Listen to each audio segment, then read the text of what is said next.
So when we start to change our own behavior and how we treat one another, and we live that example, then we can talk about others and how they treat us. And believe it or not, we may not have to talk about it much, because when they see us treating ourselves differently, automatically they will get a clue. They will know how to do better. They will feel a little bit more apprehensive about doing certain things because they will see a level of unity. And when they see a level of unity, they know with unity comes what? Power. And if they see the unity, they know there's a sense of power, they may decide not to do certain things. But because they don't see any unity, they know we don't have any power, they just do whatever it is they like. Haile Selassie said, His Imperial Majesty, tribal war is much worse than any of the other wars in the world. Any other fight that you want to fight, the tribal war is worse. You know why? Because tribal war is a form of self-hate. These are your neighbors. These are people who look like you. These are people who even may be married into your family. And you want to fight them. You want to kill them. You want to do all these atrocities. You can't love yourself if you're doing that. And these are the hard things that we as a people must deal with. You want a school? Build a school. Do you know how much money we have as a people? Just in the millionaires alone in the United States. The millionaires that are in London and in England, that are black, that are melanated people. The amount of money that we as a melanated people put into the world economy is not small. Hundreds of millions of dollars. But where is it going? A lot of it is going to the flashy cars and women and drinking and having fun. If you are a single parent in the United States and you file your income taxes on a yearly basis, maybe you have 2 children, they will give you back maybe $12,000, $15,000 US dollars. Do you think they take that $15,000 US dollars and they put it on a house, or they try to buy property so that their family will have a place to live? No. They will take that $15,000 US, they will go buy hair, go buy Chinese hair, go to the Chinese and get their nails done, go buy clothes, go shopping and buy, go to the restaurants and eat really expensive food, do all kinds of things because they want to feel royal. Because they know their royalty. But they've been underfoot for so long, they can't feel like royalty. So the only thing that makes them feel big is when they're able to spend money on themselves, to go out and have a good time, to make themselves feel big. But at the end of the day, when that money is gone, you cannot pay your rent. Now you get evicted and now you're on the street with your children. Now you are homeless because you did not do the responsible thing when you had the money, when you had the opportunity.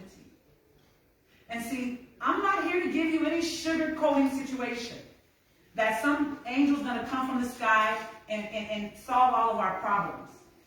I'm here to tell you that the answer to our problems as black people worldwide, as melanated people worldwide, the answers are right here within each and every one of us. Right here. What are you doing individually to make a difference in your own community? What are you doing to change the world? We're all looking for a savior. We're all looking for someone to come in, from a politician or the government or a president, to have all the answers. The power is in the people. The government is chosen by what? The people. The government comes from the people. These same government presidents, they went to school in the countries, or they were born there, or their parents were born there. It comes from the people. The people, you are the answer to all the problems that you are facing. But we can't see the forest for the trees, as they say. They made so much smoke and so much distraction that we can't see ourselves clear.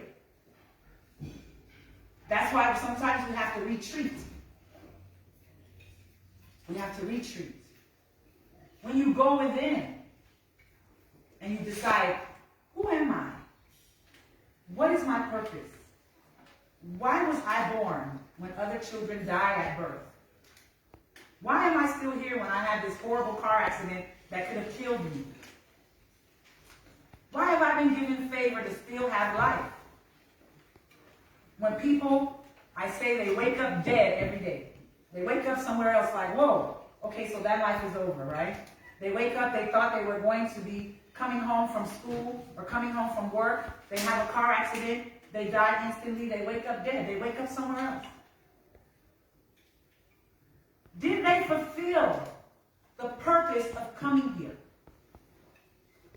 And I am here to tell you that if you are sitting in this room at this appointed time, that part of your purpose is to bring back Black excellence.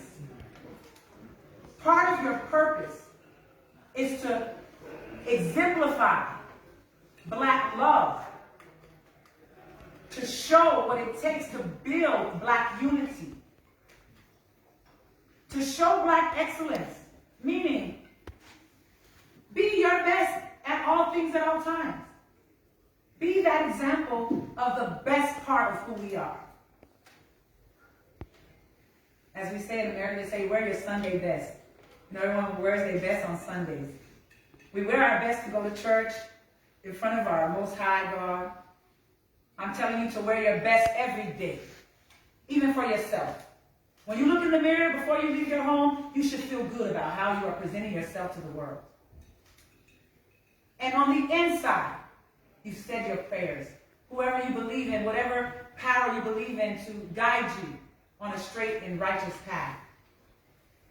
Because this is about spiritual war here. We can't beat them with weapons. We don't have an army. The only way we will win is with our light shining so bright from within and without ourselves. And the next person's light shining so bright, and that light attached to the next light, and to the next light, and to the next light.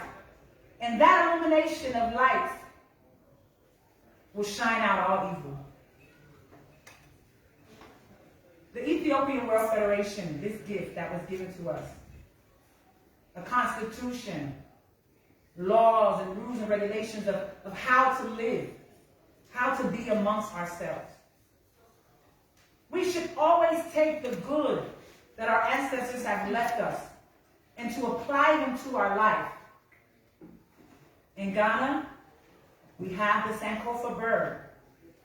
It's looking back and its body is facing forward.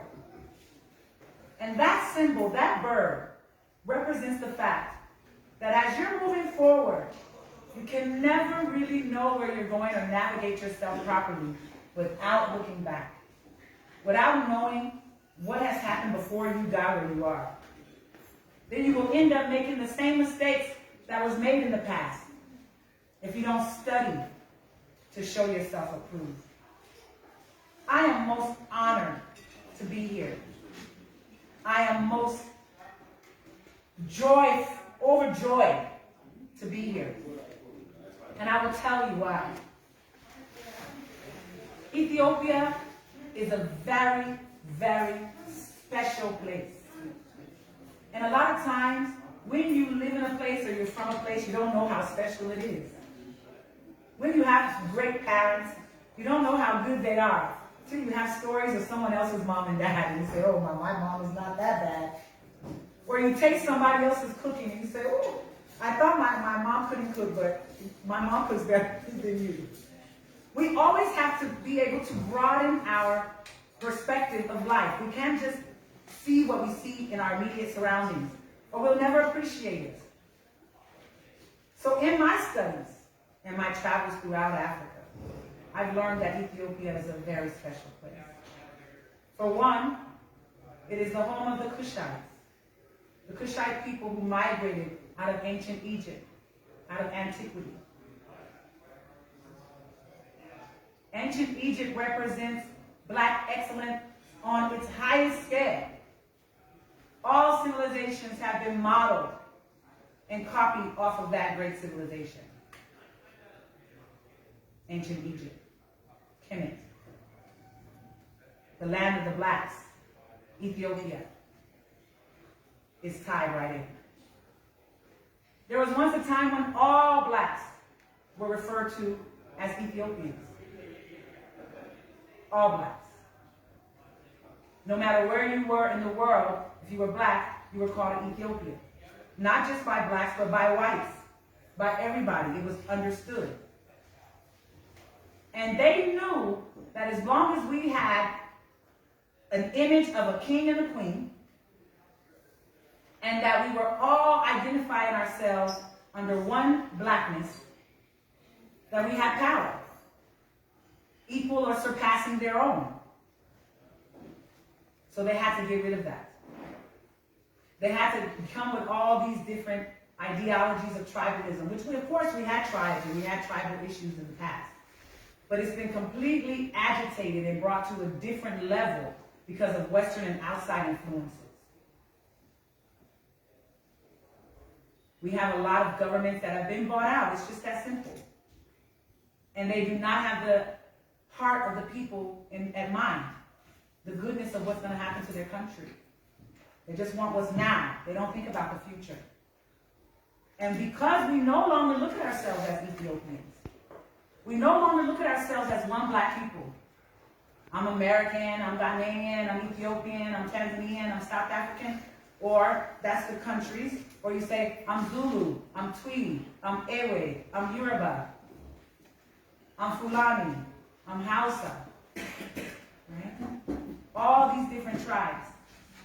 And it's okay to recognize our cultural and tribal differences and to appreciate them and learn from one another. How do you cook this? Or what seasoning do you put in this food to make it nice? We learn from one another. But it doesn't mean that we treat each other as if we are better. It takes all to make the world go round. It takes tall. It takes short. It takes serious people. It takes people who make you laugh. It takes people who can cook. It takes people who can't cook. It takes people who can fly. It takes people who can read or write. Or people who are very articulate and some who are not. It's all about life. It takes everything to make this world go round. Everybody can be everything. Do you know how boring the world would be if we were all the same? We cooked all the same. We dressed all the same. Everything was the same. How boring things would be. So we're supposed to embrace all of our cultural differences and come together, as His Imperial Majesty made very clear, on the things that we have in common and that we can agree upon and put them into action together. So if all blacks identified as Ethiopians, and there's a school here in Ethiopia that needed to be built, how quickly could that be done? And one day, if all blacks around the world really identified with this one black world order, this identity that regardless of my tribe, regardless of my country that I was born in, because of my melanated skin, I am part of a worldwide family that are all being treated the same as I am because of this skin. If you go to Bangladesh, the dark ones, they're treated bad. If you go to Cuba, the dark ones, they're treated bad. You go to Puerto Rico, the dark ones, they're treated bad. You go to Ghana, the dark ones, they're treated bad. Anywhere you go in this world, the melanin-skinned people are treated underfoot. We are experiencing systemic racism. Not just systematic racism, but systemic. Meaning it goes all the way to the root of the world order and how they have made things to be so that they can keep us from shining like the great diamonds that we are. And until we began to get the sty out of our sister and our brother's eye, after we get the sty out of our own, we'll be begging them for eye drops and surgery on our eye forever. But we won't need eye drops. We won't need surgery if we just reach over and help our brother or sister to get the sty out of their eye. Some of us have the answers. What you're dealing with here in Ethiopia, someone in Tanzania, someone in America, another black person has the answer. What we're dealing with in the United States, some of the things that we have issues with, I've come to Ghana, I've come to Nigeria, Sierra Leone, and I've seen things that, if we practice that, then we wouldn't have this problem. Everything in America is not good, oh. Everything in Ethiopia is not good, oh. Everything nowhere in the world is good. You make things good by being good. So, if we all as blacks around the world identified as a one people, there would be no issue in none of the communities that we couldn't solve. How easy is it to build a clinic and hire all these black doctors from around the world to come periodically and donate their time or come? We would have around-the-clock doctors from all over, black doctors coming in. Cuba has a lot of programs where they do that. You come in, they will build a hospital, build a clinic. We don't have to be begging white people or our governments for anything. Our governments are the governing bodies that give us our laws and our ways to act and to how to be. But it's not their responsibility to build our communities. It's not their responsibility to build all of the infrastructure of the country. It's just not. It's not practical, which is why they can't do it, which is why people complain, oh, you build in roads in Accra. You build roads in the capital of Addis Ababa, but in the outskirts you do nothing for the people. And you're getting all the natural resources from those areas. A lot of times the water or the farming or the food comes in from those areas and come into the city to make the city to thrive and the city to build and grow. But no money, a lot of times from those projects, is going back into those communities. So when we're not fair and just with monies that come into our government, it causes tribal issues. Then they will say, because this president or this prime minister is from this tribe, then they're only taking care of their own tribe. Is it not true?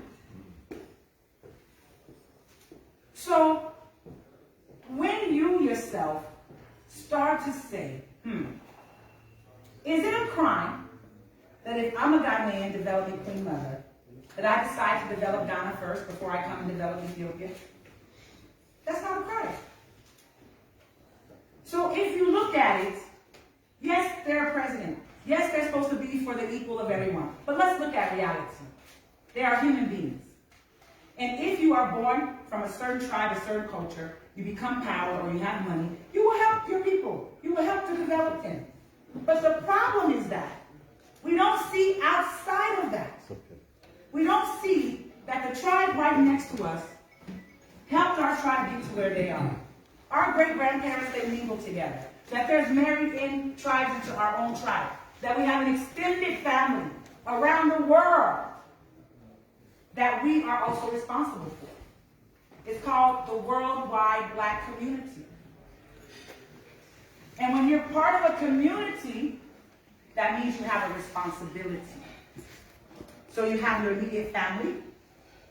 Then you have your area that you live in, your community. Then maybe you have your state or your region. Then you have your country. Then you have your continent. All of this is part of who you are, connected to. That's because of the language you speak, the type of foods that you eat. We don't even understand who we are.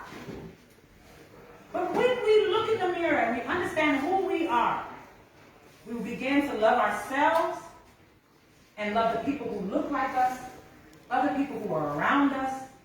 And when we allow that love to overflow, I say it again, love thy neighbor as thyself. Love thy neighbor as thyself. Love yourself. Allow that love to overflow onto everyone around you.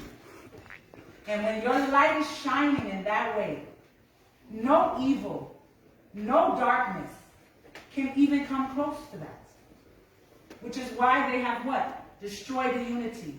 Which is why they told you that if you celebrate yourself, you're being too proud, or you're being too arrogant, or if you celebrate yourself, you're selfish.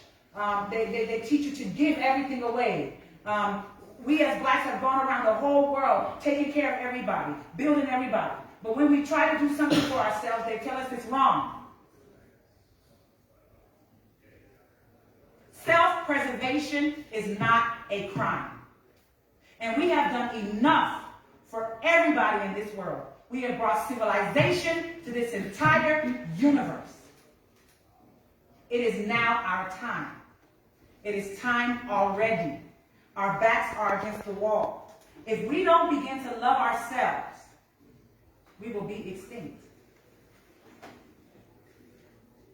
Black culture, black life, the black way will be no more. Generations will look back and wonder, what happened? Everything that we have, they take. Look at your great grain here in Ethiopia, okay? This great grain, sacred grain, that nobody even knew about for thousands of years, that your people have been eating from eons. Haile Selassie, His Imperial Majesty, wouldn't even allow it to leave this country. It could not be exported. Do you know the value of that? No. Because you eat it every day, it's in your injera, you take it for granted. That grain has now been found to be a superfood, more powerful than any grain found in the entire world. And when you eat only that grain, you don't have to have anything else but that grain and water, and you can live forever.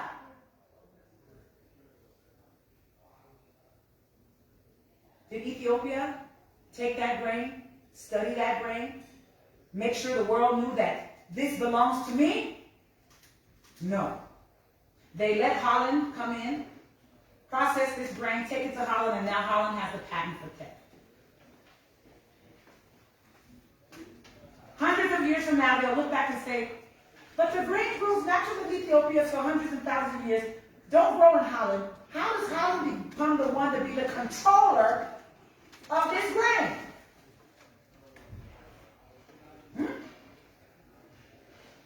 The same way, I'll go very deep to you. The Bible, it says that Jesus, he had hair of lamb's wool, skin the color of bronze. Does anybody know what bronze looks like? Bronze looks like your skin tone, honey. That's bronze. Caramely, light brown color is bronze. It said that his skin was the color of bronze, burned in a fiery furnace. So what happens when you burn something? What color does it then become? Black. Blacker, right? So tell me why in every Christian church you have the white Jesus. With his hair stringing down, his skin is not the color of bronze, and it sure is not the color of bronze burned in a fiery furnace. We allow all of these lies to be told, and we don't say anything. I asked my own grandmother, why do you go to this church when they have a white man up there? I thought that the book said so-and-so and so. Oh, it doesn't matter what the picture up there looks like. As long as we are praising God in the right way and we're doing the right works, we're fine. But imagery matters because it will allow you to hate yourself. Which is one reason why I respect Islam. Muslims, they do not allow any picture of Allah. You don't know his color, you don't know his creed, you don't know anything but what he has spoken and taught you to do as a righteous life. So that you don't have this imagery friction going on. But if you have someone, John the Baptist, who said he saw Christ with his own eyes, he baptized this man, and he says that this man looked like this, who are you now to come draw a picture of the man looking totally different. Same thing with King Tut. I went to the King Tut Museum. I paid my $100 to go in there. I was pissed off. They had this thing where, you know, they take your bones and then they add skin and they graft the computer to make you feel like this is what the person looked like from their bones. He's a little white boy. But his mother, Queen, was black, dark. Her name, Queen Tafari. Queen Nefertari. Dark skin. The name means black. Her name in ancient Egypt meant black. Yes, his father was of a lighter race, but there's no way that he could look like a little white boy. And that's what they have now in the museums. Have we as a black people stood up and say, stop taking our heritage, stop taking our history and making it become your own? No, we haven't. We continue to let them come into Africa and take everything. They took us, your own people. They came, they took the gold. They come, they took the diamonds. Now they're taking all the shea butter and all the cocoa butter. They're taking everything. You go to France and you buy a little thing of shea butter cream like this. It's $40 US. This round. And that thing. But when you now go to the African market, you can buy a whole thing of shea butter like this for like 5 cedis, like what? $1. We don't value what we have as a people. And until we place value on ourselves, we can't expect anyone to place value upon us. It doesn't work that way. Why do you think we place so much value on their heritage and their culture? Because they teach it in the schools. They show us every day that this is good. Read this, study this, get this right, get all answers correctly. And we do it. But is it their responsibility to teach our history? Should we expect to go to their schools and learn about our culture? No. We have to build our own schools for that. Or we train our own children in our homes. Start tapping into who you are. Teach your children to love who they are. And believe me, things will change. That is my message today. When you point one finger at someone, you have 3 fingers pointing back at yourself. So what are you doing to change the image of black people worldwide?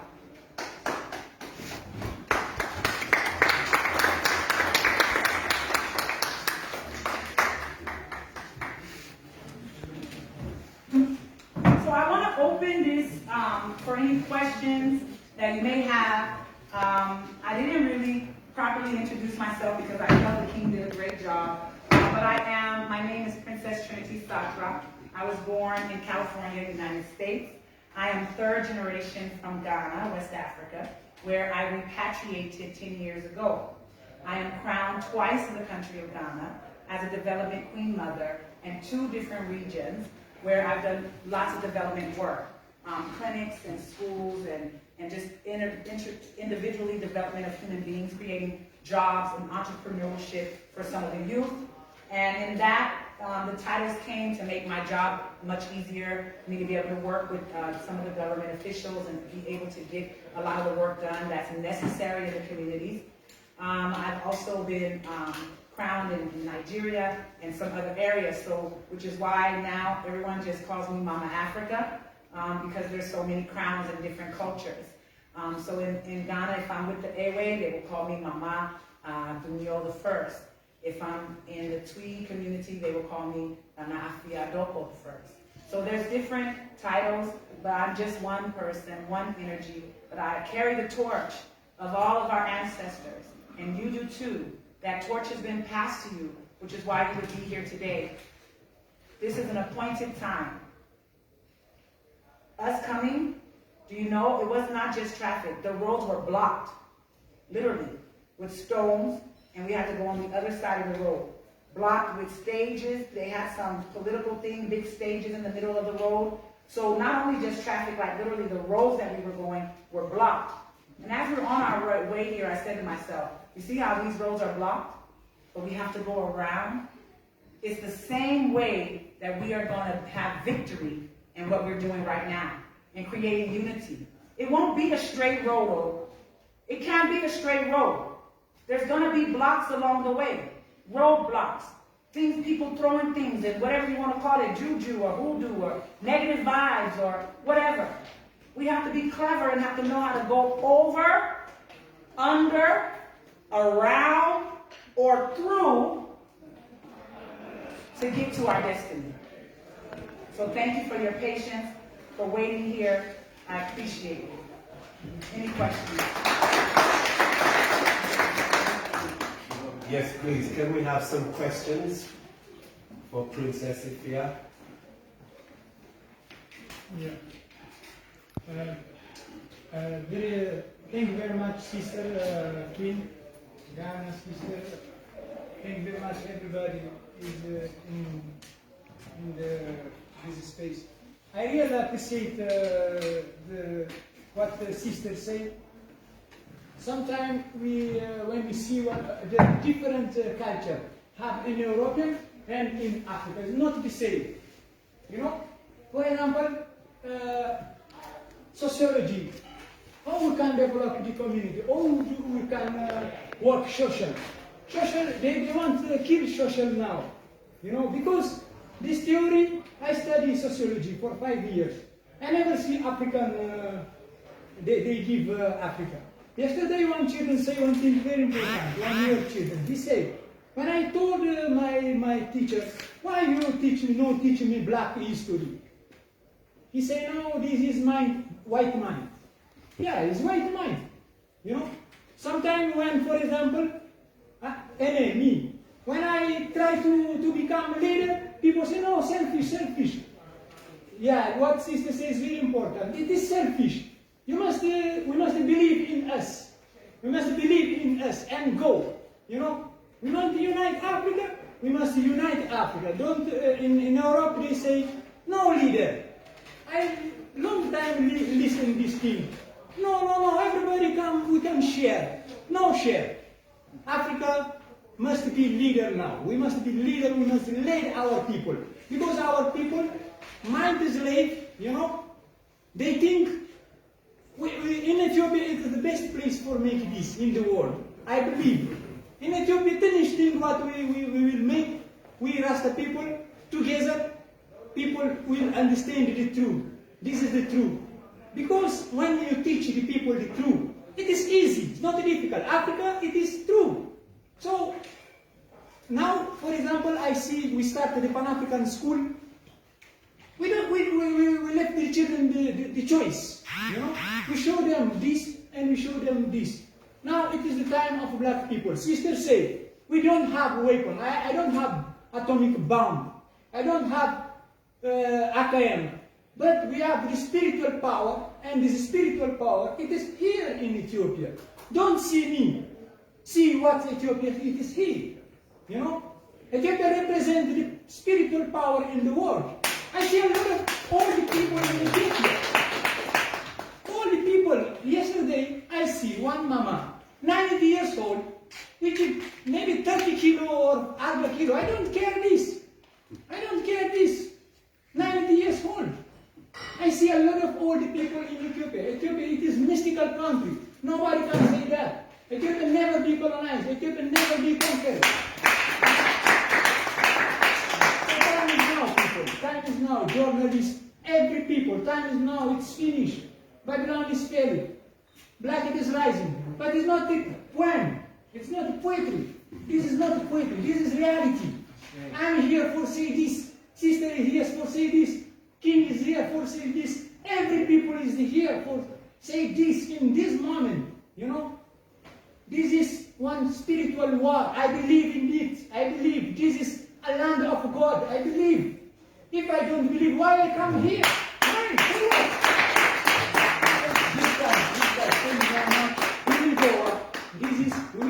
second we will continue.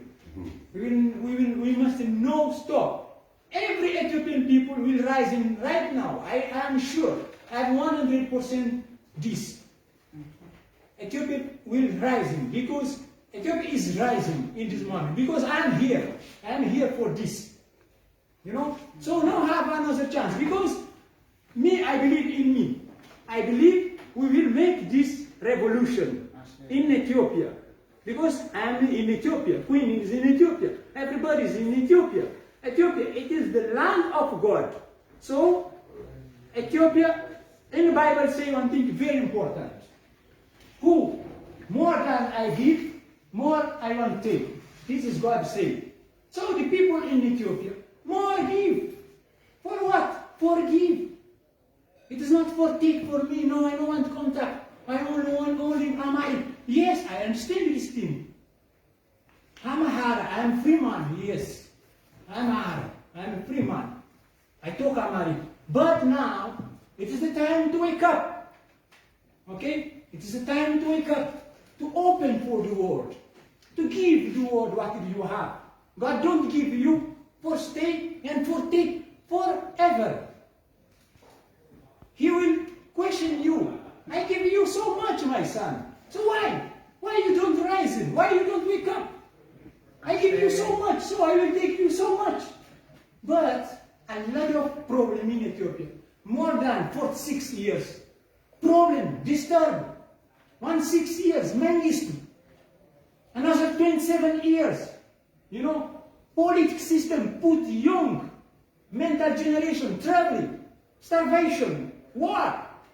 But now I am here. We are here. Why does the people come? Does the people come for rising this country? This country is not our country. Africa is our country. Ethiopia is Africa. I want to address what the brethren has brought up. I really would like to say that this is not a revolution. This is not about marching in the streets. We have done that already. Remember, I was telling you about evolution. This movement has evolved beyond marching in the streets, beyond revolution. And I will tell you why. There is so much negative energy right now in the universe that when you use words like revolution, it immediately is going to cause you a problem. It's going to be more negative energy. If you say, I don't like water, you've said the word don't. You use the word don't, do not. When you don't need to say that, you can just say, may I have some juice? Right? If you say, may I have some juice, then you're allowing the person to help you. Now they know what to give you. If you say you don't like water, what is the person supposed to do? You don't like water, okay. Now what? What's next? Anytime you say something in a negative way, with negative words, you bring negativity to what you're trying to do. There was one lady who I really respected, may she rest in peace, Mother Teresa. Mother Teresa always said, if you are going to invite me to